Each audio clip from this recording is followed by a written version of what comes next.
gente, tudo bem? Sejam muito bem-vindos aqui ao meu canal Contando Histórias. Comigo, Lígia Trajano. Solta a vinheta, por favor.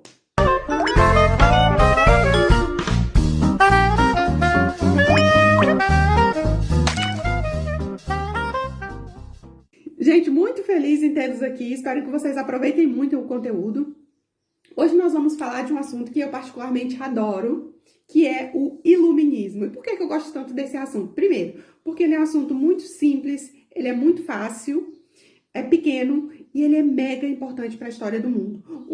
Muita coisa que aconteceu lá naquela fase, no iluminismo, lá no século XVIII, a gente vivencia até hoje. E não só nós brasileiros, mas muitos outros países, principalmente os países europeus. Vou falar aqui para vocês, muito resumidamente e rapidinho, o que estava acontecendo antes desse movimento acontecer, tá?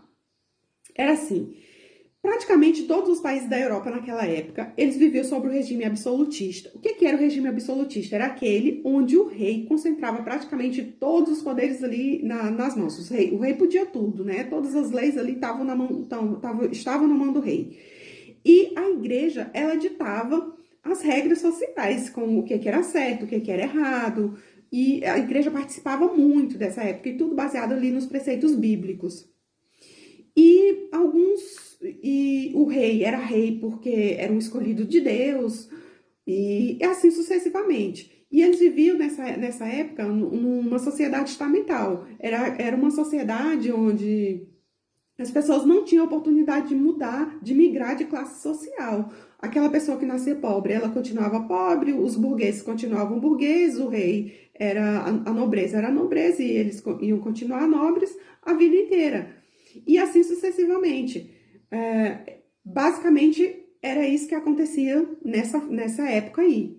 Quando foi, já no finalzinho do século XVII, foram surgindo alguns filósofos pensadores que começaram a questionar esse modelo. Esses filósofos, eles acreditavam que tudo tinha que ser baseado em experimentos científicos, né? Que o homem, fazendo experimentos científicos, levava ele à verdade. E eles começaram a fazer muitos questionamentos. E eu vou dizer a vocês agora, a gente vai falar um pouquinho desses principais filósofos, que foram muitos, mas eu vou falar aqui de alguns que foram considerados assim, os principais. O primeiro deles, que foi considerado assim, ele serviu, na verdade, de inspiração para todos os outros que vinham, era inglês. Era um inglês chamado John Locke. O que o John Locke falava? O que ele acreditava? Ele acreditava que todas as pessoas teriam direitos inalienáveis. O que é isso? Eram aqueles direitos básicos, assim, que era o direito à vida, direito à liberdade, que era o direito de ir e vir, e o direito à propriedade. Isso para nós hoje, atualmente, isso são direitos básicos. Mas naquela época não era bem assim. A sociedade não tinha realmente direitos algum, né? E então começou aí, ainda com John Locke, que era o único que não era francês de todos os outros que vão vir agora. E esse movimento, ele ganhou realmente força no século XVIII, na França. E o século XVIII ele ficou conhecido como o século das luzes, exatamente porque os filósofos acreditavam que com esses experimentos científicos, levando o homem à verdade, eles estavam saindo das trevas e indo para a luz, ou seja, conhecimento, luz igual a conhecimento, tá? E era nisso, mais ou menos, que eles acreditavam. E eu vou aqui falar para vocês, além do John Locke, que foi considerado o precursor, que ele serviu de inspiração, apesar de John Locke, na biografia do John Locke, ele não ser um iluminista, e sim um liberalista. Ele era do movimento liberal, que a gente chama hoje. Na biografia dele está assim. Mas ele é considerado um iluminista por causa dessas ideias inovadoras. Então, John Locke foi o primeiro que surgiu com essas ideias e quando ganhou força na França, surgiram outros como o Montesquieu, por exemplo. O Montesquieu ele foi super importante nesse movimento. E o Montesquieu ele defendia que o rei ele não podia ter todos os poderes ali, que esses poderes eles teriam que ser diluídos pelo menos em três, no executivo, no legislativo e no judiciário. Esse modelo aí que foi defendido pelo Montesquieu é o nosso atual modelo de governo no Brasil. Por isso que eu falei para vocês que isso influencia até hoje as nossas vidas. Esse movimento que aconteceu no século XVIII, ele faz parte hoje de muita coisa que a gente vivencia no nosso dia a dia.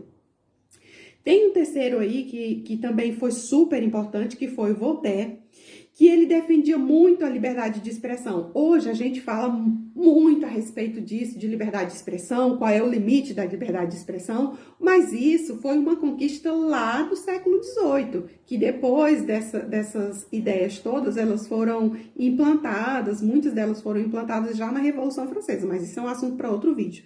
Vamos continuar aqui.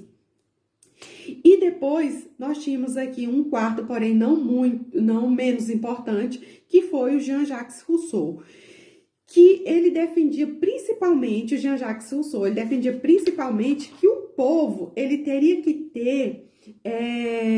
que participar diretamente das decisões políticas, ou seja, aí a questão do voto hoje que a gente tem hoje aqui foi levantado lá atrás, no século XVIII.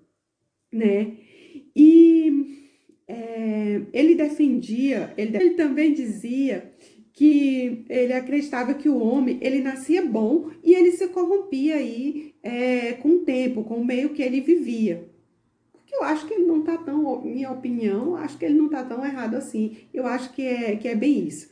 E o que aconteceu? Com todas essas ideias que surgiram lá no Iluminismo, que foi esse movimento importantíssimo, esse movimento filosófico e cultural importantíssimo, surgiram aí a ideia de montar um livro, que falasse sobre tudo, falasse sobre botânica, falasse sobre medicina, falasse sobre cultura, falasse sobre tudo. E surgiu aí a ideia de fazer a enciclopédia. E quem organizou tudo isso foi Denis Diderot, que organizou a enciclopédia. Então, vocês imaginem aí o trabalho que esse homem não teve aí de organizar tudo isso, gente. Então, a gente pode dizer que o símbolo do iluminismo foi a enciclopédia, que nós temos até hoje, gente. Pelo menos eu conheci aí uma parte de livros, de pelo menos uns 35 livros aí, que falavam sobre tudo. Era como se fosse, assim, o nosso Google de hoje, o Yahoo, enfim, várias coisas. Enfim, a enciclopédia na época era aquela coisa, era aquele livro onde a gente recorria para buscar informações. E foi basicamente isso o iluminismo que aconteceu lá no século XVIII. Só resumindo aqui, século XVIII, conhecido como século das luzes, ficou conhecido aqui como século das luzes, e foi onde trouxe assim essa pá de informações, de coisas que vinham já mudando a nossa vida e que faz parte ainda do nosso dia a dia até hoje. Gente, espero que vocês tenham gostado muito aqui, que eu tenha conseguido tirar algumas dúvidas de vocês aqui, que tenha podido ajudar, tá? Um grande beijo, fiquem com Deus e até o próximo. Tchau, tchau!